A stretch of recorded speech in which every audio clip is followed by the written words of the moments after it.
온유한 이들은 복이 있나니 저희가 땅을 기업으로 받을 것임이요. 아멘. 마태복음 5장 5절 팔복의 세 번째, 온유한 이들은 복이 있나니 저희가 땅을 기업으로 받을 것임이요에 대한 말씀을 전해드리겠습니다. 팔복 세 번째인데요. 온유한 사람을 세상에서는 뭐라고 할까요? 좋은 사람이라고 할까요? 어떤 사람으로 볼까요? 온유하다 그러면.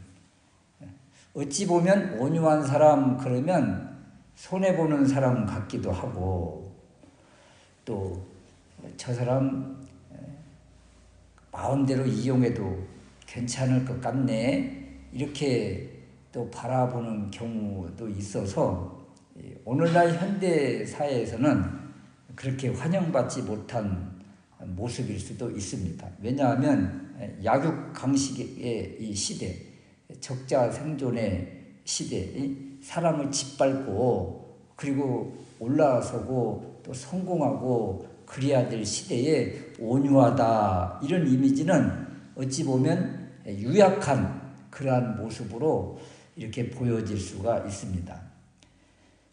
그래서 오늘날은 심성이 좋아 법이 없어도 산다 이런 말을 그렇게 좋게 받아들이지 않는 참으로 안타까운 세상이잖아요. 그런 사람들이 많아야 되고 온유한 사람들, 참 너그러운 사람들이 많아야 되는데 어떻게 된 것이 요즘 사람들의 그 관심사는 돈이 많은가, 권력이 있는가, 뭐 이런 것들에 관심이 많으니까 이런 온유하고 이런 모습에 많이 이렇게 관심이 없는 것 같아요. 그런데 온유의 반대가 무엇인가 하면 분노 또는 막 폭력, 난폭, 매정함, 잔인함 이런 것이 온유함의 반대예요. 그러니까 온유함이 환영받지 못한다, 인정받지 못한다. 그런데 그 반대의 모습을 보면 완전 폭군이잖아요. 이 폭군이 지배하는 사회가 좋아요. 온유한 사람이 이끄는 것이 좋지. 그래서 오늘 이 온유한 사람, 어떤 사람을 그렇다면 온유한 사람이라고 하는가 말씀을 통해서 깨달으면서 우리 안에 온유가 있는가 다시 한번 우리 자신을 점검할 수 있는 귀한 시간 되었으면 좋겠습니다. 첫 번째는 성경적인 그 온유의 의미가 무엇인가. 여기 온유한 이들은 그러는데 이 온유라는 이 헬라어는 그 프라이스라는 단어인데 온유한, 친절한, 겸손한, 동정심 또 인정이 많은 이런 뜻을 가지고 있어요. 그러니까 굉장히 좋은 단어죠. 우리가 일반적으로 생각하는 온화하고 부드러운 이미지 이런 단어입니다. 그런데 이런 이미지는 어떻게 나타나는가 하면 이렇게 부드럽고 친절하고 겸손하고 또 인정이 많고 이런 모습은 어떻게 나타나는가? 우리의 본능과 충동, 막 격동 이런 감정이 막 나타나는 이런 것들을 제어를 하고 이런 것들이 막 나오려고 그래요. 불이 막 나오려고 그래요. 우리 속에서 불이 나오려고 그러고 화가 나오려고 그러고 막 감정이 쏟아지려고 하는데 이 감정을 이 내면에 막 나를 이기고 막 나오려고 하는 이것을 이렇게 통제를 해요. 절제를 해요. 그리고 우리 겉모습이 어떻게 해요? 온화하게. 과연 이렇게 할 수가 있어요? 자녀들한테 이렇게 할 수 있어요? 갑자기 그냥 화가 확 나는 일이 있는데 이 화를 통제하고 다스리고 다스린 다음에 그랬어 그러면서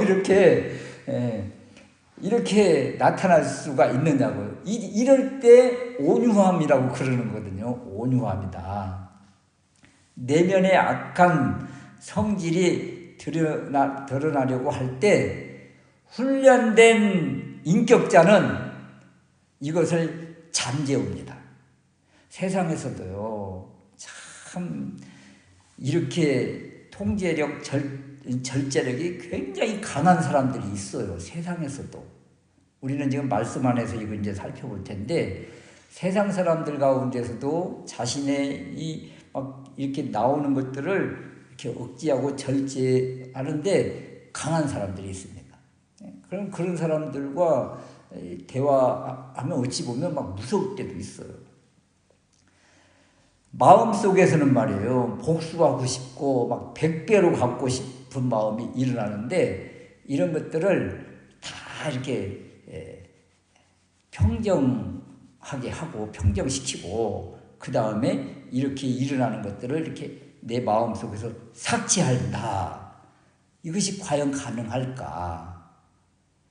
이런 사람이 되면 참 막 사람들이 와서 막 옆을 찔러도 그냥 아멘 이런 소리만 나오고 말이에요.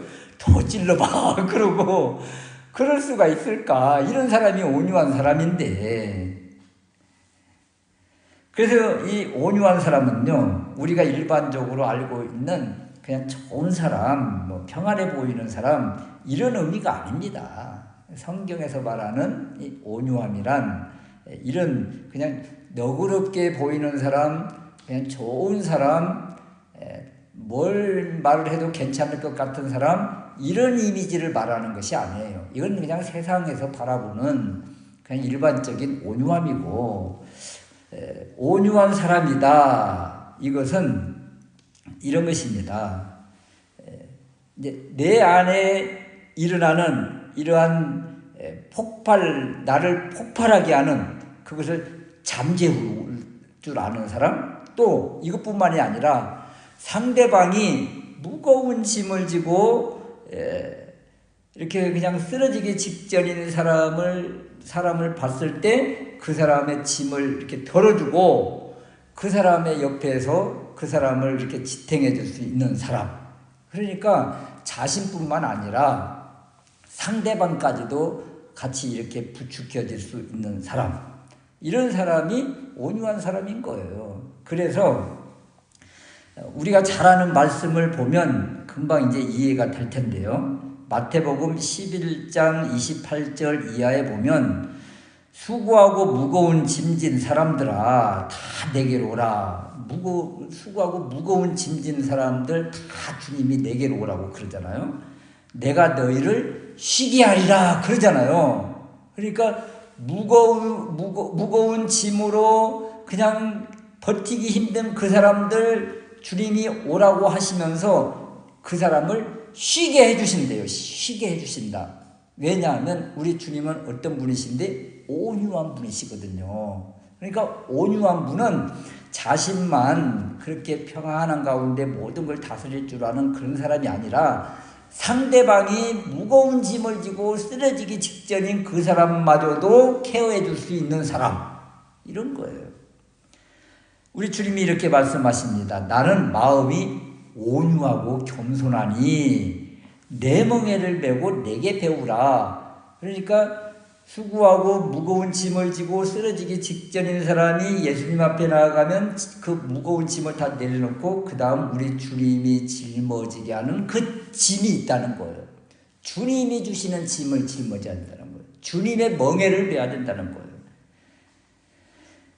그래서 나는 마음이 온유하고 겸손하니 내 멍에를 메고 내게 배워라. 그러면 너희 마음이 쉼을 얻으리니 이는 내 멍에는 쉽고 내 짐은 가벼움이라. 우리 주님이 우리에게 짊어지게 주시는 그 멍에는 이렇게 우리를 막 쓰러뜨리는 힘에 겨워 힘들어하는 그런 짐이 아니라 쉽고 가볍다 그래요. 그런데 여러분, 주님이 이렇게 우리에게 주시는 멍에가 이렇게 쉽고 가벼울까요?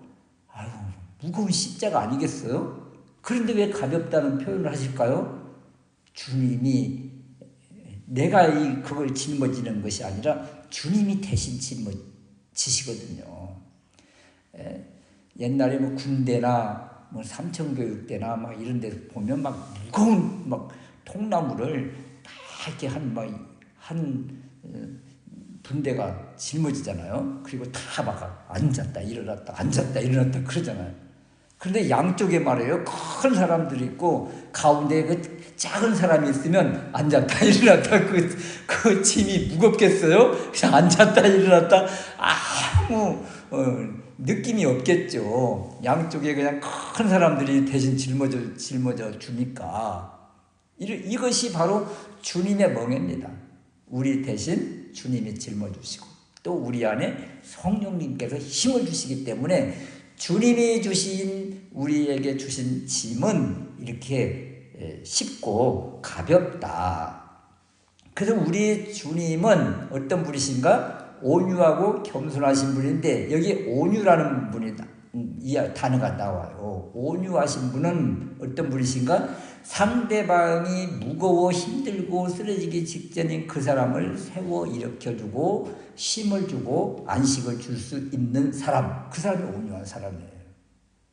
그러니까 우리가 생각하는 그냥 인상 좋고 마음씨 좋고 이런 온유함이 아니라니까요. 온유함이란 그 사람의 무거운 짐을 대신 짊어져 주고 그 사람 문제도 짊어져 주고 그 사람의 두려움도 해결해 주고 그래서 그 사람이 참된 만족과 안식과 힘을 누릴 수 있도록 해줄 수 있는 사람, 그 사람이 온유한 사람인 거예요. 그러니까 온유한 사람, 온유를 닮아야지. 이거 굉장히 힘든 거죠. 상대방의 그 아픔을 다 짊어질 정도, 안아줄 정도, 또 위로해줄 정도, 그 정도의 그릇이 돼야 된다. 자신뿐만 아니라 상대방에게도 안식과 힘을 줄 수 있는 사람, 짐을 내려줄 수 있는 사람이 온유한 사람이다. 또 이 온유라는 이 단어, 온유한 사람 누가 있는가 하면 말이에요. 구약에 모세가 나와요. 민수기 12장 3절 말씀에 보면 이 사람 모세는 온유함이 지면의 모든 사람보다 더하더라. 그러니까 지면의 모든 사람보다도 온유함이 탁월한 사람이 누군가? 모세예요. 모세. 그러면 이 민수기 12장 말씀에서 모세의 온유함이 드러날 때 어떤 사건이 있었는가 하면 형 아론과 누나 미리암이 모세가 구스 여자 이방인과 결혼을 했다고 막 비방을 할 때예요. 그러니까 아니 그냥 형님하고 누나가 아니 나 결혼하는데 뭐 도와주기를 해, 뭘 하기를 해. 그런데 그냥 왜 그렇게 결혼을 했느냐고 하면서 막 책망을 하는 거예요. 비방을 하는 거예요. 그리고 막 다른 데 가서 막 비방을 하는 거예요. 화가 나요, 안 나요? 모세는 지금 그 이스라엘의 지도자이고 하나님의 말씀을 직접 대면해서 하나님을 대면해서 말씀을 받아서 말씀을 전하는 이런 사람인데 지금 형하고 누나가 자신의 결혼 문제를 놓고 그리고 구스 여자 이방 여인을 취했다고 이렇게 비방하고 다닐 때 속에서 불이 나요, 안 나요? 불이 나죠. 열불이 나죠. 그런데 이것을 온유가 뭐라고 했어요? 이렇게 불이 나고 화가 나고 그러는데 이것을 잠잠하게 다스린다고 그랬잖아요. 억제하고 다스리고 그리고 이 형하고 누이를 그냥 제어할 수 있는 통제할 수 있는 실질적인 힘, 권력이 있잖아요. 모세는 지도자잖아요. 하나님과 직접 대면해서 만난 사람이잖아요. 그러니까 이 권력으로 누를 수가 있어요. 그런데 이 힘과 권력을 사용하지 않고 자신의 그 내면에 올라오는 그 문제들을 다 잠재웠다. 그래서 온유함이 모든 사람보다 더하다. 이런 지금 평가를 받고 있는 것입니다. 여러분, 힘이 있는데도 힘을 사용하지 않고 참는 거요. 이것이 능력인 거예요. 능력 중에서 어떤 능력이에요? 온유함의 능력이에요. 약한 사람은 어때요? 누가 막 자신을 괴롭히고 비방을 해요. 약한 사람은 화가 막 나요. 막 불같이 막 화가 나. 막 원수를 막 갚고 싶어요. 그냥 가서 맞짱을 뜨고 싶어요. 막 입에서 막 정말 그러지 말라고 막 하고 싶어요. 그런데 자기가 힘이 없어요. 약해요. 해요, 못해요? 할 수가 없지. 했다가는 그냥 뭐 그 강한 사람한테 꼼짝없이 죽는데, 그러니까 약한 사람이 자신을 누가 괴롭혔다고 해가지고 화가 나는 이 화를 참고 분노를 다스린다. 이건요, 온유가 아니에요. 힘이 없어서 그냥 어쩔 수가 없는 것이죠. 힘이 없어서 어쩔 수가 없는 것이지. 오히려 참 비굴한 거죠, 어찌 보면. 그런데 모세는 힘이 있다니까요. 권력도 있다니까요. 그냥 짓밟을 수 있다니까요. 그런데 이 힘과 권력을 사용하지 않고 자신은 이렇게 다스린다, 내면을 다스린다, 억제했다. 이것이 온유라는 것입니다. 그래서 온유하면 구약의 모세와 신약의 예수님을 생각하게 하는 거예요. 아, 이런 것이 온유구나. 온유. 그렇다면 두 번째 우리가 생각할 수 있는 것이 마음의 분노가 막 이렇게 일어날 때 이걸 어떻게 우리가 다스려야 되는가? 온유한 사람이 되어야 되잖아요, 우리가. 그러면 어떻게 다스려야 되는가? 이런 것이죠. 그 모세를 보면 모세가 하나님을 인격적으로 만나기 전에, 하나님의 말씀을 받기 전에는 어떻게 행동을 했었다고 그래요? 자기가 그냥 이스라엘 백성 구원하고 싶은 막 열망이 나타나서 애굽 사람이 자기의 동족 이스라엘 사람을 막 부리고 학대하고 괴롭히니까 가서 그냥 확 가가지고 그냥 팍 죽이고 그냥 막 묻어버리잖아요. 이 모세의 젊었을 때의 모습이에요. 자, 이러면 모세가 힘이 있잖아요. 그 애굽 사람 다스릴 수 있는, 죽일 수 있는 힘. 그래가지고 그 힘으로 그냥 막 쏟아 부어서 죽인 것 아닙니까? 그러니까 이런 사람은 온유라고 하지 않아요. 자기 힘으로 마음대로 그냥 폭군처럼 행동한 것이지. 이때는 모세에게 온유한 사람이다 할 수가 없죠. 오히려 동족을 핍박하는 애굽인을 쳐 죽이기까지 했다. 온유와 반대의 모습으로 폭군처럼 보이잖아요. 그런데 모세가 온유한 사람이 된 것은 하나님을 만나고 하나님의 말씀을 받고부터입니다. 모세가 온유한 사람은 이때부터예요. 여호와 하나님을 대면하고, 또 늘 대면하는 것은 아니지만 대면했을 때 받은 하나님의 말씀이 모세의 마음속에 있으니까 이 말씀이 이 화와 분노, 상대방을 이렇게 이렇게 다스릴 수 있는 그 힘을, 이렇게 나오는 그것들을 자기 생각대로 마음대로 하지 않고 다스리는 거예요. 이걸 어떻게 가능해요? 말씀이 있으니까. 말씀이 자신을 통제하는 거죠. 그래서 이게 온유한 사람이에요. 온유한 사람은 그러니까 어떻게 해야 돼요? 성경적인 온유한 사람이 되려면 말씀의 지배를 받고 말씀의 통제를 받고 말씀의 이끌림을 받으려고 힘써야 된다. 그러니까 말씀 안에 늘 거해야 된다는 거예요. 말씀 붙잡고 말씀이 가라 하면 가고 말씀이 멈추라 하면 멈추는 거죠. 말씀에서 용서하라면 용서하고 사랑하라고 하면 사랑하고, 그러면 자연스럽게 온유한 사람이 되는 것이다. 마태복음 11장 29절 아까 예수님께서 주신 말씀인데, 나는 마음이 온유하고 겸손하니 내 멍에를 메고 내게 배우라. 여기서 배우라, 이것도요 예수님에게서 배우는 것. 예수님이 어떤 분이세요? 하나님 말씀 그 자체이시면서 또 우리 주님이 복음이잖아요. 그러니까 복음을 받아들이고 복음을 배워야 되는 거예요. 그래서 이 말씀을 계속 배우고, 그러면 우리에게 말씀이 하나씩 쌓여져서 어느 위기의 순간, 어떤 위기의 순간 나의 그냥 모든 것들이 다 나를 허물어뜨리게 하는 그런 화와 분노가 막 솟아나려고 하는 그것을 그 말씀이 다 잠잠하게 우리를 다스리는 거죠. 그러니까 말씀이 있으면 말씀이 그 위기의 순간에 그냥 내게서 폭발해서 내 전인격이 완전히 무너지려고 하는 그때 폭발하면 무너지는 거잖아요. 폭발하려고 하는 그때에 나를 이렇게 잠잠하게 할 수 있는 거죠. 그래서 온유한 사람은 다른 것이 아니에요. 예수님께서 주신 멍에 다른 건 아니죠. 이 말씀을 짊어지고 십자가의 돌을 짊어지고 그러면서 이것이 우리를 통치하고 다스리게 영향력 있게 위해서 계속 부단한 노력과 배움이 있어야 되겠다.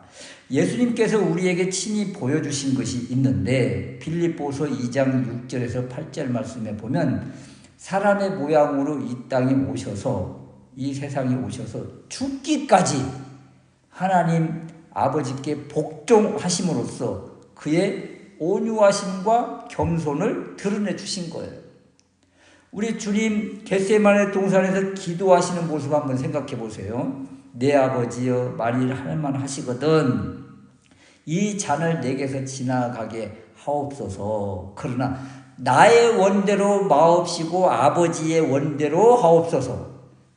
그러니까 온유라는 것은 내 뜻과 하나님의 뜻이 이렇게 배치가 될 때 내 뜻을 내려놓고 하나님의 뜻을 취하는 것입니다. 내 뜻을 내려놓고 하나님의 말씀의 통제를 받고 이끌림을 받는 것, 이것이 온유라는 거예요. 온유. 그러니까 이 온유한 사람이 되려면 부단히 말씀 안에 거하는 그 삶이 있어야 되고 내 뜻을 내려놓고 하나님의 뜻을 구하려고 힘쓸 때 우리도 모르게 어느 순간에 온유한 사람의 모습까지 이렇게 가 있는 것이죠. 갈라디아서 5장 22절 말씀에 보면 성령님의 열매에 이 온유가 있어요. 오직 성령님의 열매는 사랑과 희락과 화평과 오래 참음과 자비와 착함과 충성과 온유와 절제니, 여기 온유가 있잖아요. 성령님의 열매 가운데 온유가 있다. 그러면 온유한 사람은 어떤 사람이에요? 성령님의 지배를 받고 성령님의 이끌림을 받으면 당연히 성령님의 열매인 온유가 나타나서 우리 안에 온유가 이렇게 있고 밖으로 이렇게 드러나는 거죠. 성령님이 우리의 내면에 계시고 성령님의 열매인 모습으로 우리의 이 겉모습에 온유의 열매가 주름주름 달리는 거예요. 그래서 온유한 사람은 그냥 사람만 이렇게 딱 봐도 보니까 다 이렇게 얼굴이 하나잖아요. 지금 예쁘고 이 모습으로 이렇게 다 이렇게 온유 이렇게 나오잖아요. 이렇게 성령님이 우리 안에 계시니까 그 모습이 밖으로 이렇게 표출이 되는 거예요. 그러니까 예수님 믿는 사람은요, 인상 관리도 하는 거예요. 이게 항상 그냥 인상 쓰고 그냥 막 이렇게 있으면 그냥 그런 사람은 뭔 사람이라고 그냥 귀신 같다고 그러잖아요. 그냥. 그러니까 이 겉모습도 우리가 관리를 해야 돼요. 항상 주님 안에서 평강과 희락을 누리잖아요. 희락도 성령님의 열매잖아요. 희락과 화평과 오래 참음과 자비와 착함과 충성과 온유와 절제는 여기 희락이 있잖아요. 희락, 화평이 있고 그러니까 성령님이 내면에 계시면 우리의 모습이 이렇게 항상 기뻐할 수 있는 이런 모습이 되고 또 온유함이 자연스럽게 이렇게 드러나는 것이라. 그래서 이 온유한 사람이 되려면 이 화와 분노를 다스려야 되는데 어떻게 화와 분노를 다스리는가? 말씀에 이끌리는 삶을 살고 그러니까 부단히 말씀 안에 있어야 되고 또 하나는 성령님의 이끌림을 받고 성령님의 다스림을 받으면 성령님의 열매에 온유가 있으니까 온유가 드러나는 거죠. 그래서 주님께 의지하는 것밖에 없구나 이런 거예요. 그러면 이제 온유한 이 사람에게 하나님은 어떤 복을 약속하셨는가 이런 거예요. 이제 복을 약속하세요. 온유한 이들은 복이 있나니 온유한 사람은 행복하여라, 이런 거거든요. 왜냐하면 저희가 땅을 기업으로 받을 것이며 땅을 기업으로 주신다고 그래요. 그래서 우리는 땅 하면 그냥 당장 복부인이 생각나고 아파트 몇 동이 생각나고 몇 동 몇 호가 생각나고 그러잖아요. 그런데 성경의 땅은 물론 이렇게 우리 눈에 보이는 물질적인 땅도 있어요. 이스라엘 백성들에게 가나안 땅, 젖과 꿀이 흐르는 땅을 약속하신 것처럼 이런 눈에 보이는 물질적인 땅도 있고, 에브라임 지파, 요셉 지파에게 또 유다 지파에게 하나님께서 복을 주실 때 이 땅의 복도 같이 주셨어요. 그래서 물질적인 이 땅도 우리가 무시할 수는 없지만, 이 신약에 와서는 이 구약적인 모습에서는 이렇게 땅의 개념이 있어요. 물질적인 땅의 개념이. 그래서 하나님의 말씀을 벗어나고 우상 숭배하면 땅을 빼앗겨요. 그래서 아수르에게 포로로 끌려가고 바벨론에 포로로 끌려가서 땅을 빼앗기고 잃어버려요. 그래서 나라 이런 그 서름을 당하고 포로로 살잖아요.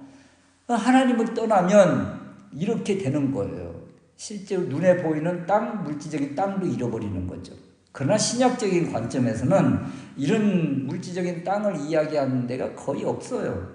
어떤 땅인가? 신약에서의 땅은 하나님의 기업, 하나님의 유업, 새하늘과 새 땅, 하늘 영광, 또 하나님의 영토, 하나님 나라, 하나님 왕국, 이것을 말씀하고 있는 거죠.